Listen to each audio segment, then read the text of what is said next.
Good day everyone, I am Dato Tasil Waisamam III and my member Nora Kudsi. Today we will be presenting about a glance at selected Philippine political caricatures in Alfred Macui's Philippine. Political caricatures of American era noong 19 to 1941, and also we will talk about analysis of political caricatures during American period. In this presentation, we will explore the key ideas, important points, and insight that will help us better understand political caricatures. So let's begin and discover more together. Okay, so before we start, tanong muna, bakit kailangan natin i-study yung political cartoons or caricatures? Kasi through them, mas naiintindihan natin kung ano yung message behind drawings and paano sila naging powerful tool mula pa noong American period hanggang ngayon. Plus, malaki rin yung contribution nila sa print media. Ginagamit sila to give social and political commentary in a way na direct, witty, and relatable. So, let's move on to our first topic. Ano nga ba ang political caricatures? Alam nyo ba, nagsimula talaga sila as a modern art form na medyo kakaiba compared sa classical style ng art. Instead of super seryoso, realistic na drawing, ginagamit nila yung exaggeration at humor para makapag-criticize sa mga nasa power. Example, mga police, politician, kings, or mga mayayaman na tao. And yung nasa picture na nilagay ko, isa lang yan sa mga example ng political caricatures noon. Since part sila ng print media noon, naging effective sila as a tool for social and political commentary or feedback sa mga nakikita nila or napapansin. Hindi na kailangan ng mahabang editorials. Kumbaga long message ng thoughts mo or perspective mo. Kasi through symbol and image lang na ipapakita na yung deep message in a strong and funny way.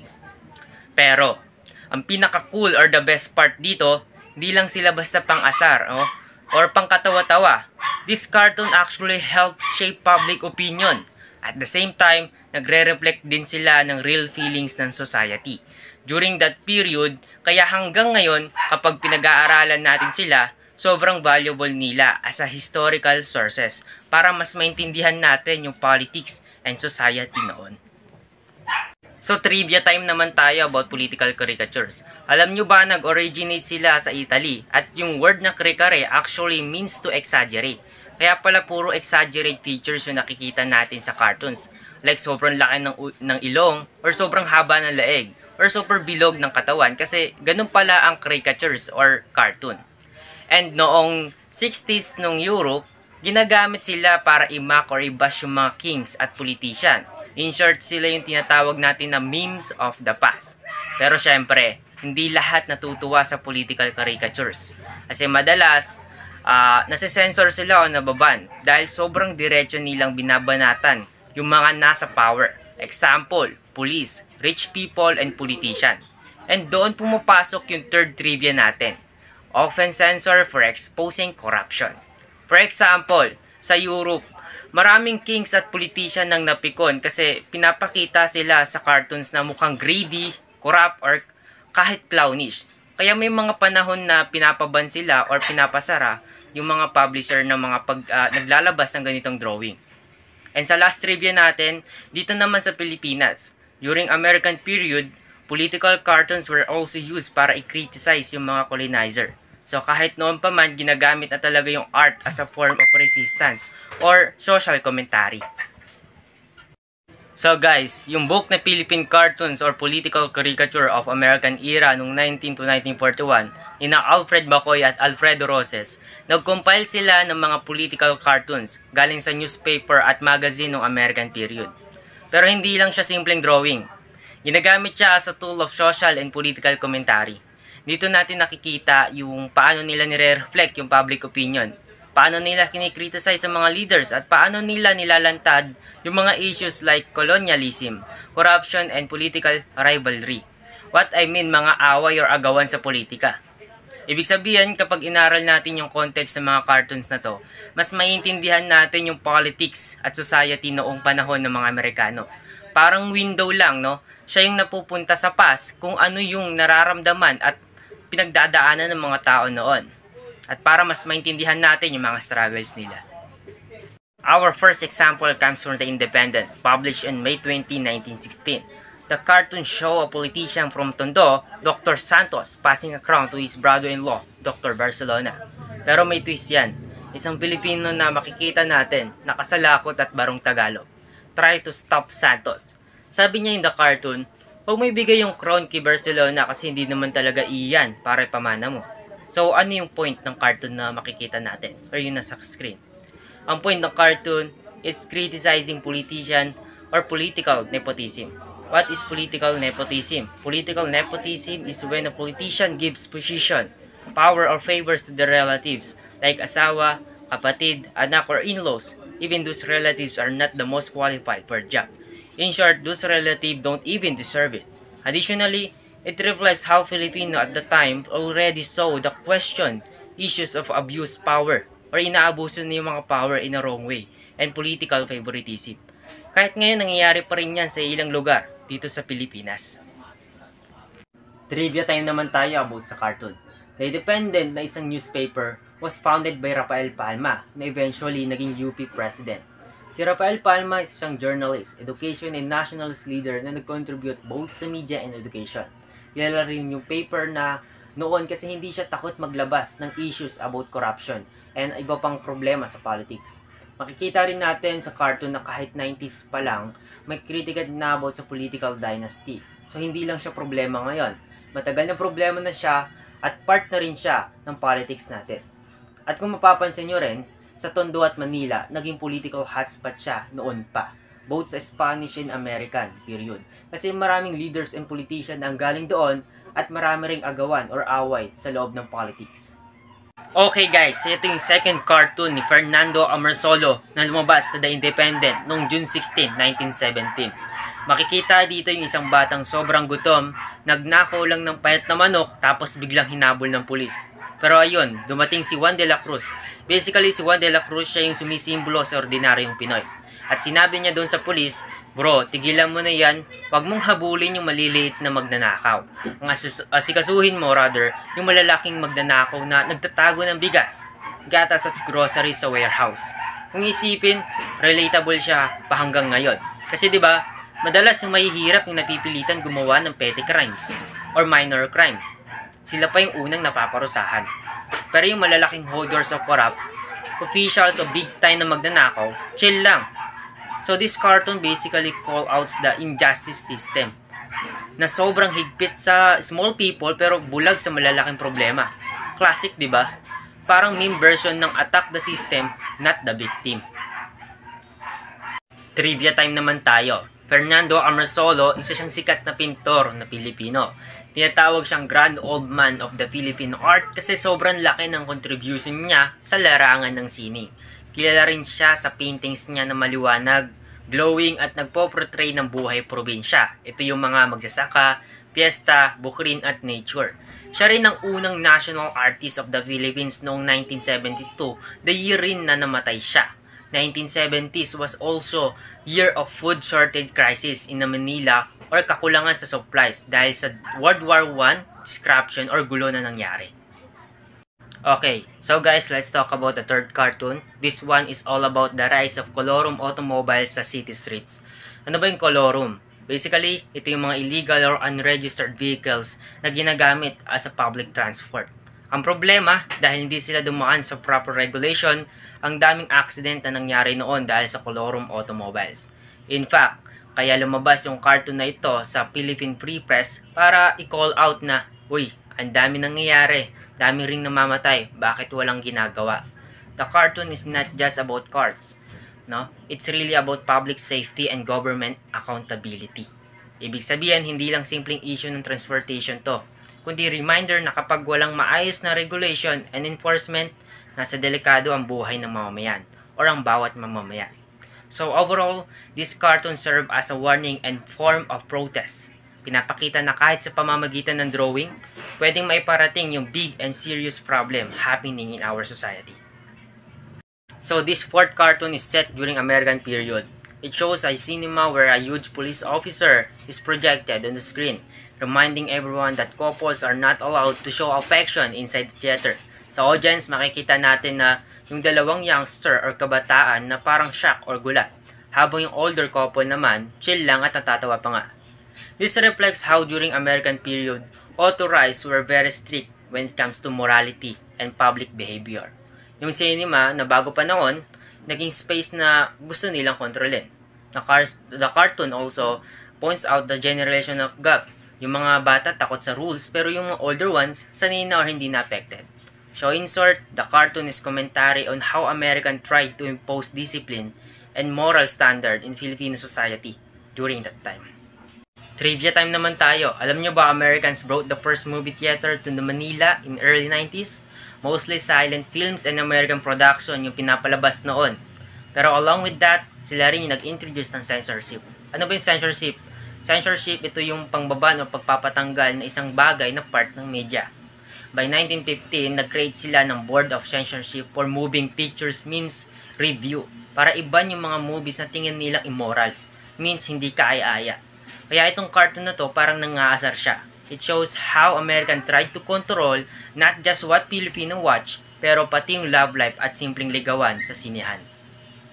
Okay guys, so this cartoon was published in The Independent noong 1915. Ang makikita natin dito si Uncle Sam na presenting American people. Nakasakay siya sa chariot or kalesa. Pero instead of horses, guess what? Filipino student pa yung mismong humihila. Notice yung mga suot nila, school uniforms. And even they are holding American stuff like baseball bats, whiskeys, and boxing glove. Symbol siya na parang imbes na sariling kultura natin o culture natin yung i-promote, tinutulak pa tayo na sundin at tangkilikin ang mga kultura ng mga Amerikano. Trivia naman tayo. Fun fact, this cartoon was actually inspired by a real event noong 1907. Imagine si William Howard Taft na dating US Governor General, pinahila din sa chariot ng mga student from Liceo de Manila. Kaya nung naulit sa cartoon, sobrang talagang daming nagalit, lalo na yung mga nasyonalista. For them, this act showed colonial subordinates. Ibig sabihin, parang sobrang pagsunod sa mga Amerikano ng mga Pilipino, to the point na nakaka-degrade na. Kaya makikita natin dito na ang education and culture during American colonization, hindi lang siya basta tungkol sa learning, kundi ginagamit din para i-shape yung identity natin bilang mga Pilipino.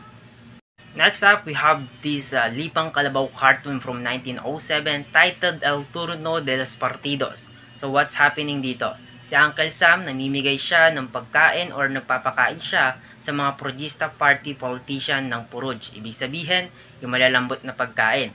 Habang yung mga Nationalista Party members, naghihintay sila sa tabi. Basically, it's poking fun sa politics during American era.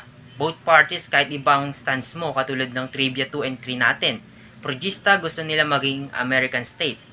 Nationalista naman gusto maging independence pero still friendly pa rin sa US. Pareho lang silang hungry pagdating sa support ng US. Ibig sabihin ng yun, kahit anong stance mo, progista ka man o nationalista ka pa naman, nangihingi ka pa rin ng power ng US. Fun trivia naman tayo. Lipang Kalabaw was historical magazine founded by Lope K. Santos, yung author ng Banag at Sikat. Think of it as the pugad ng baboy or memes ng 90s. So this cartoon isn't just for laugh. It's showing na kahit may political difference, kapag usapang Amerika, halos pare-pareho lang sila ng priorities. Pabor sila sa colonizer para sa benefits nito or power ng colonizer. Parang delicate pero spicy commentary sa Philippine politics noon. To end my report, trivia lang po. Noong American period, political cartoons were like the Facebook memes of today. Simple, nakakatawa, pero may matinding mensahe. What I mean, mayroon siyang deep message na pinapakita. Ginagamit ito ng mga Pilipino para ipakita ang problema ng colonialism, corruption at social injustice. No? Kahit na cartoons lang, naging malakas na paraan ito para ipahayag ang katotohanan. That's all for my report. Thank you for listening. So now let's proceed to the next topic, analysis of political caricatures during American period that will be discussed by Nora Kudsi. Good day everyone. Today I will discuss the analysis of the political caricatures during the American period. After the Spanish colonial period, the American costume brought major changes in the culture, society, and politics. So ngayon ay ang aking tatalakayin ay ang pagsusuri sa mga political caricatures noong panahon ng mga Amerikano. Ang mga caricatures o political ay ginamit bilang makapangyarihang paraan upang ipakita ang tunay na Pilipinas sa ilalim ng pamamahala ng mga Amerikano. Transition from Spanish to American rule. The Americans introduced democracy, but most Filipinos did not fully understand its real meaning. Instead of equality, there was patronage system, where politicians rely on American favor and support. Ang paglipat mula ng Espanyol tungo Amerikano matapos ang panahon ng Espanyol, nagdala ang mga Amerikano ng maraming pagbabago sa politika, kultura at lipunan. Pinakilala nila ang demokrasya, ngunit sa katotohanan, hindi pa ito lubusang naunawaan ng mga Pilipino. Sa halip na pagkakapantay-pantay, ang politika ay naging kontrolado ng favoritismo at pagdepende sa mga Amerikano. The cartoon showed this. For example, Uncle Sam feeding the Federalista Party while the Nacionalista Party wait for their turn. Halimbawa ng patronage politics, isang malinaw na halimbawa nito ay makikita sa isang cartoon kung saan ipinapakita si Uncle Sam na nagbibigay ng lugaw sa mga kasapi ng Federalista Party habang ang Nationalista Party naman ay naghihintay ng kanilang pagkakataon. Ipinapakita nito na umaasa ang mga politiko sa pabor ng mga Amerikano para magkaroon ng kapangyarihan at yaman. Problems like political dynasties, corruption, and unfair representation became visible.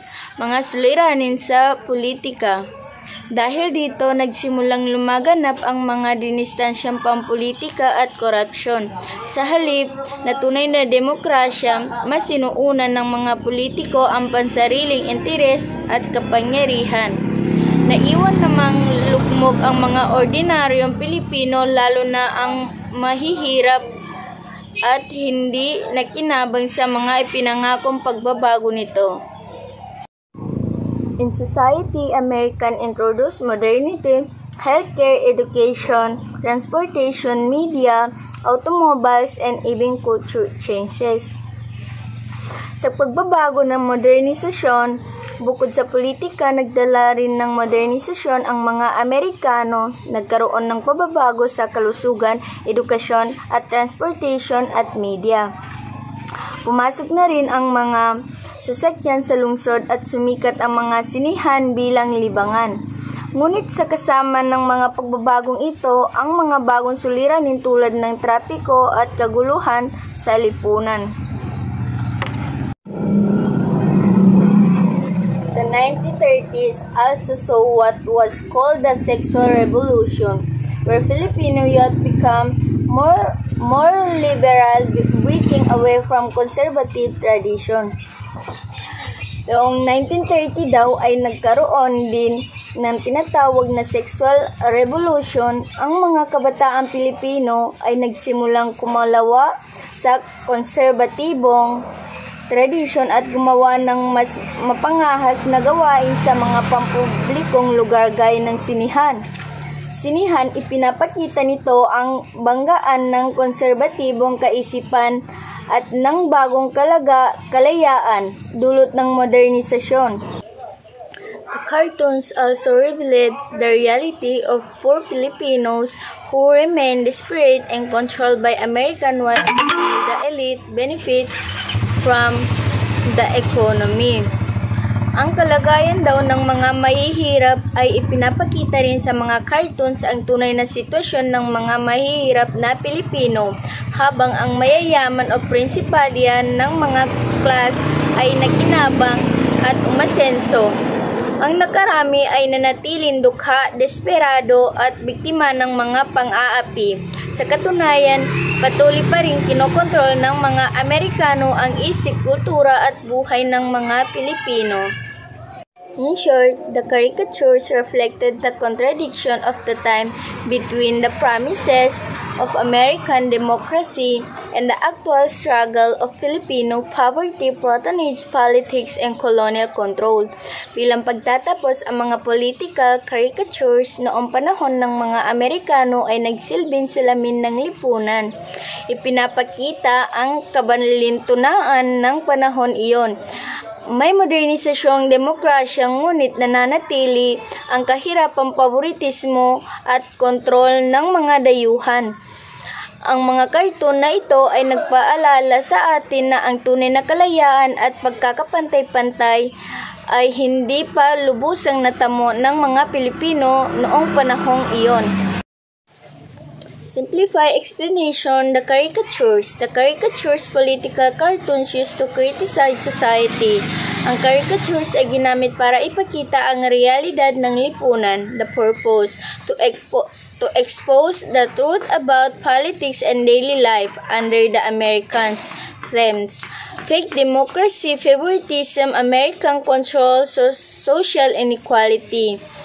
The show both modern changes, car cinema, new lifestyle, and continuing problem, poverty, dependence on Americans. Pinapakita rin ang epekto ng modernong pagbabago tulad ng kotse, bagong kultura at mas liberal na pamumuhay. The main point is ang pinakamahalaga dito ay ang kahit may pagbabago, nananatiling api at mahihirap ang nakakaraming Pilipino. That's all. Thank you for watching and thank you for listening.